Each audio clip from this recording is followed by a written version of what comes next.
Helicopters, a staple of some of gaming's biggest franchises like Grand Theft Auto, Call of Duty, Battlefield, and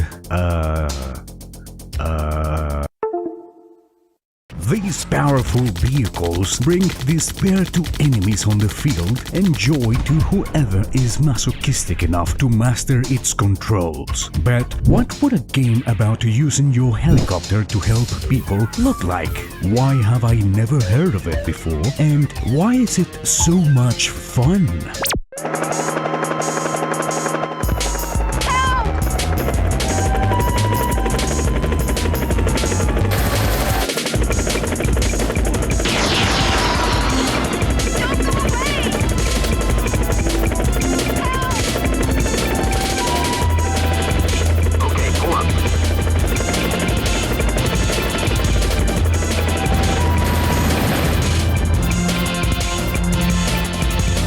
City Crisis. Developed by Syscom Entertainment, the same company responsible for Action Bass for the PS1.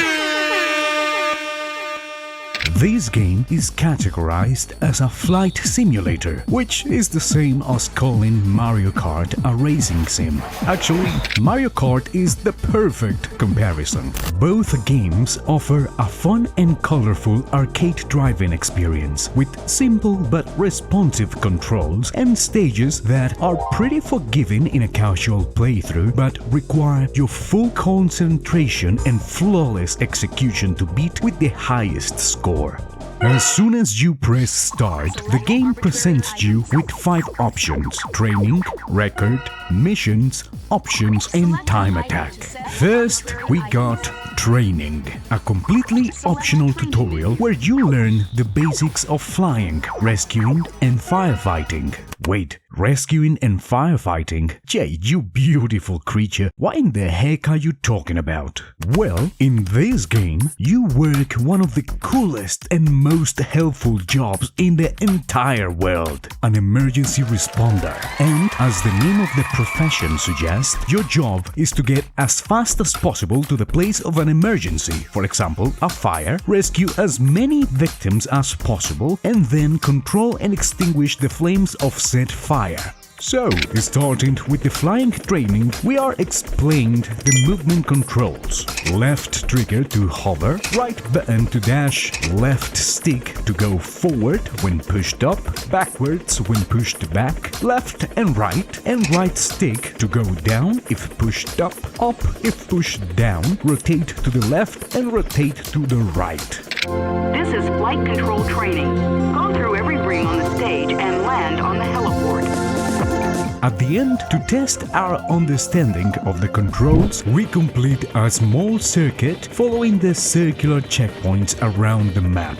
Next, the rescue training shows how to approach the victims in an emergency site by pressing circle when on top of them to dispatch a rescue worker, and to press it again once right next to the civilian to secure and pull both the rescuer and the victim up back into the safety of the helicopter. Last but not least, we have the firefighting training, where we learn how to use the 2 water tools integrated in every helicopter. Tracking water rockets, where you need to wait for the indicator to lock in and then press R1 to shoot, or by going as close as possible to the place we want to target and pressing R1. And the water hose, which is your primary weapon against fires and sprays water by pressing R2. Again, all these tutorials are optional and don't affect the rest of the game in any way, so if you want, you can skip them entirely and jump straight into the main missions, which is a nice touch for those people that don't like tutorials and prefer to learn and explore the controls and mechanics on their own. As the second menu, we got the record, a place where you can check your times and scores for every level, as well as some pre-programmed high scores to beat. Third, we got the options menu, a pretty simple menu. Fourth is the missions menu, menu, which is where you'll spend most of your time. And fifth, we got time attack, special challenges that are unlocked after beating certain missions and are necessary to complete if you, like me, are an obsessive gamer that likes to unlock all the retro achievements in every game you play. And with all that out of the way, let's check the first mission, Fire in the Building. At the start of each mission, we need to choose our helicopter. At this point, we only have 3 options. The Dolphin, the fastest helicopter in the game with decent rotation, low health and a capacity for 5 victims. The Goldfish, the most maneuverable and nimble option with decent speed, really low health and capacity for 4 victims. The Lobster, a freaking tank with no speed, no maneuverability, but with the highest health and capacity of all of the helicopters. After choosing our vehicle, the game will ask if we want auto hovering. There is legit no reason to choose manual hover, believe me, so just forget that option even exists. And then we get a short debriefing setting up the stage and receive different instructions depending on the mission type. A building is on fire. Go to the site and extinguish the fire. I repeat, there's a building on fire. Go to the site immediately.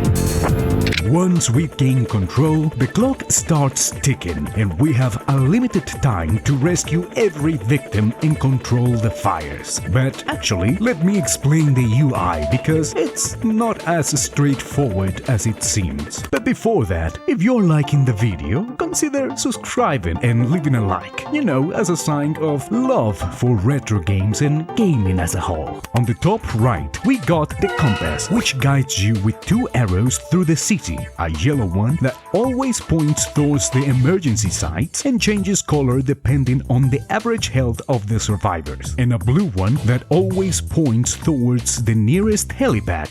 The circle in the compass also indicates how much health your helicopter has left, starting green and turning red the more you crash. In the bottom left corner, we have the capacity indicator, showing how many people we can carry and how many victims are currently in the helicopter. If all the dots fill up, we need to land in the nearest helipad to free up space and be able to rescue even more people. At the top left corner, we have the main timer, which counts the time left on the mission as a whole.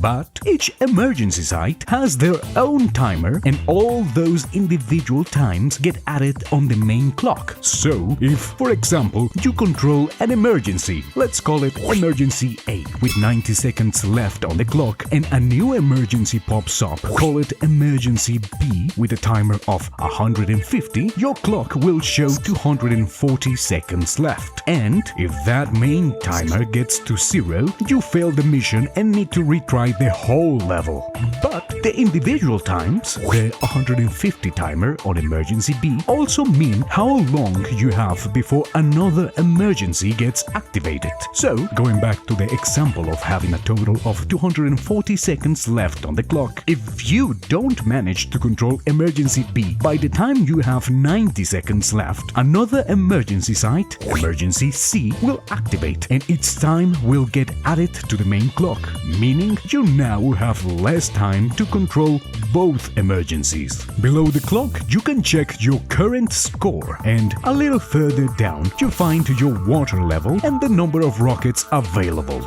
And now, it's just a matter of cruising through the city at top speed and being as efficient as possible when rescuing people and fighting the flames. Especially when it comes to civilians, you only have a limited time before they pass away due to injury or just shock? I don't know. Sometimes it is kind of weird the way they keep losing health even when there's no fire or anything around them. And same as your health indicator, the health of the victims gets displayed with a yellow icon on top of them that gradually changes towards red the less health they got.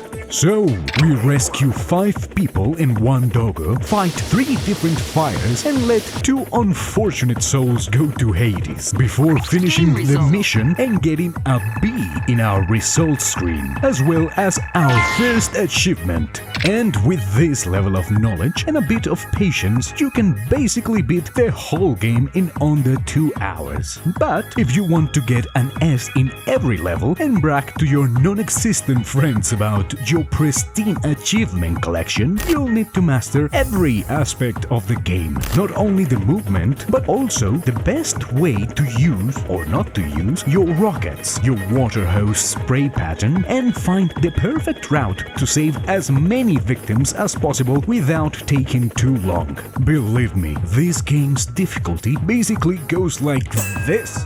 It took me 6.5 hours of hard work as well as 30 minutes of reading guides to optimize my runs and get enough points for an S. Which brings me to some reviews I found from back in the day where game journalists would complain about how short this game was and how little content it had. Bro, what? How in the hell? Like, at this point, the game journalist meme is so accurate that it's not even funny anymore. Unless you are someone who doesn't have a single competitive bone in their body and is happy with beating all the missions with a B or an A, then I don't believe you'll be disappointed with the length and the content this game offers. I mean, it's not a 38-hour JRPG, but to be honest, unlike most of those games, this one doesn't waste your time. It instead looks at you straight in the eyes, shows you what the heck you got, it slaps you in the face and calls you a bitch for not being able to get an S in such a simple game. And that is really cool. And also really freaking fun. Our next mission, Hijack the Bus, is actually a chase. Accident. A passenger has hijacked a tour bus. Locate the bus on the road and keep your searchlight on it so the police can locate it. In this category of missions, we don't have to save anyone, but instead we give aerial support to the cops while they chase a criminal through the city, and depending on how good our tracking is and how fast the cops detain the suspect, the higher our total points. These missions are actually the most straightforward and are basically a skill check on your movement, because at first you're going to lose the subject at every corner and are going to crash against every single building. One option we have to expedite the capture of the driver is to basically crash against them, but it almost never works and instead has a high probability of just wrecking your helicopter, so I basically only did it when I was desperate for points. So, we follow the boss with the nimble dolphin and get our second achievement, but C is a disappointing score, so let's try that again, this time with the nimble goldfish.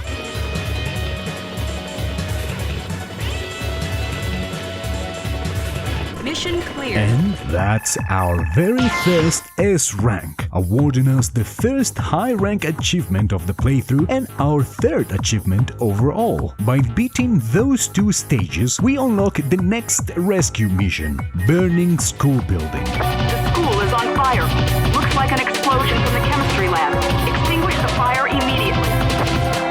And in this scenario, we can't see one of the time-sensitive aspects of the game. If you take too long to control the flames, the fire will start to propagate, causing an explosion and lowering the health of all the survivors nearby by a significant amount. So, we rescue the kids, familiarize ourselves with the layout of the mission, the emergency sites, and the victims, including a mascot and a construction worker that is way too committed to saving a wooden beam, ending with enough points to get a B and attain our 4th achievement. Next, we have Fire at Night, a mission completely set after the sun has hidden his sexy air. And let me tell you, even though the graphics in this game are extremely simple, the city looks gorgeous with all the lights on. Actually, even during the day, the vivid colors are so nice to look at that it reminds me a little of those old kid shows from the 90s and the early 2000s. God, I loved how those shows looked. A skyscraper is on fire. Go to the site and rescue everyone. Beware of the darkness. This time, instead of children, we are rescuing office workers from multiple late-night fires. Wait, hold on a second. Who in the hell is causing all of these fires? I mean, I don't know what type of weird and shady dealings are going on behind the scenes in this city, but surely it is no coincidence that like 6 office buildings go up in flames on the same night. Even the news building was targeted. Nah. This must be part of a coup attempt or something. Anyways, at this point, I was getting a bit cocky, so I overestimated the time left for the last emergency and failed the mission while extinguishing the last fire. A nice reminder of how unforgiving this game can be. On the second try, I lock in and managed to get an A, unlocking the second coolest mission in the entire game, Accident Flight. Emergency! Our helicopter is damaged and our engine is on fire. Extinguish the fire from outside and avoid the explosions in the city. In this mission, we need to help a futuristic aircraft that is so cool looking, so well designed, so lit. As the kids would say, that it literally caught on fire. So we need to try and control the flames, preventing an explosion, and rescue all the passengers as they escape the flying fireball.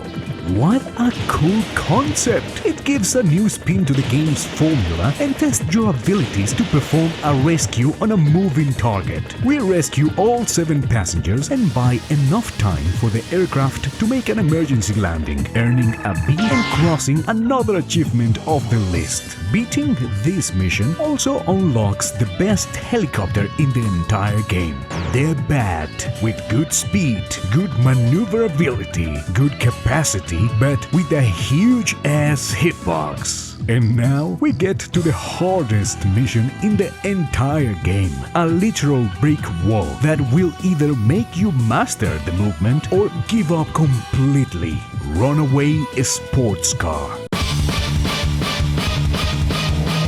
Accident! A man driving a red sports car has robbed a deli and is getting away. Start looking for the car from the sky. Keep your searchlight on him so the police can maintain pursuit. This is the second and last chase mission, but instead of having a slow and large vehicle as a target, you have to bust a tiny and extremely fast sports car with such a good suspension that it allows it to make J-turns in 0.5 seconds. But we persevere, and after many attempts, we catch the bastard and get rewarded with a D, our lowest score up to this point, which is bad, because we need at least an A to unlock the last and coolest mission. But I need a mental break to recover after getting a bit mad at the sports car in the last mission. So instead, we start our journey of getting S rank in all the previous missions. So we pick our new and futuristic helicopter and revisit the first mission, Fire in the Building. To achieve the highest score, there are some mechanics the game doesn't tell you about that make the challenge a bit easier, like the fact that there are multiple victims scattered around each map, giving you the opportunity to receive a bigger rescue bonus than what is possible by just going to the emergency sites. But there's a catch, because you have a limited capacity, so if you pick up too many NPCs outside of the main sites, it will mean extra trips to the helipads and thus less time. And if you take too long rescuing random people on the streets, there's a real risk of victims in the emergency sites passing away, and for each one you lose, you get deducted 20,000 points. Another mechanic involves the missiles. Each missile is worth 1,000 points, so in basically 99% of the missions, it is better to just use the water hose and save the rockets for the points. Also, each time you rescue someone, you get a bonus rocket, meaning the better you are at rescuing NPCs, the bigger the rocket bonus you'll get at the end. The last bit of knowledge that is not explained in the tutorials is about the water hose. Even in the loading screens, the game recommends using rockets for big flames, given that they cover a large area, and leaving the hose for smaller fires. But, although a helpful tip, we are trying to use the least amount amount of rockets possible. So the best strat is to get as close as possible to the fire and then spray water. This is more than powerful enough to extinguish most fires, especially because the effectiveness of the spray increases exponentially depending on how close Mission you clear. are to the source of the fire. Okay, so this time we dash as soon as we get control of the helicopter, extinguishing the flames of the first fire with the hose, picking up 3 extra victims around the amusement park, save the doggo and its owner, and make it to the last emergency just in time to save everybody and finish in record time, earning a well-deserved S rank and another achievement. We repeat basically the same strat in all the other stages, only switching to the Dolphin for the sports car chase mission due to the smaller hitbox and higher top speed, and managed to get enough points for an S in every single one of them. Woo! Finally unlocking the final rescue.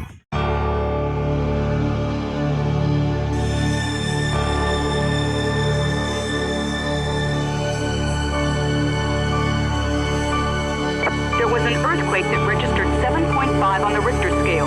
The situation is very serious. Locate those people who need assistance and help them. A huge earthquake hit the city, and now it's our duty to save as many people as possible, at least 20 to pass the mission, and to control every fire we see.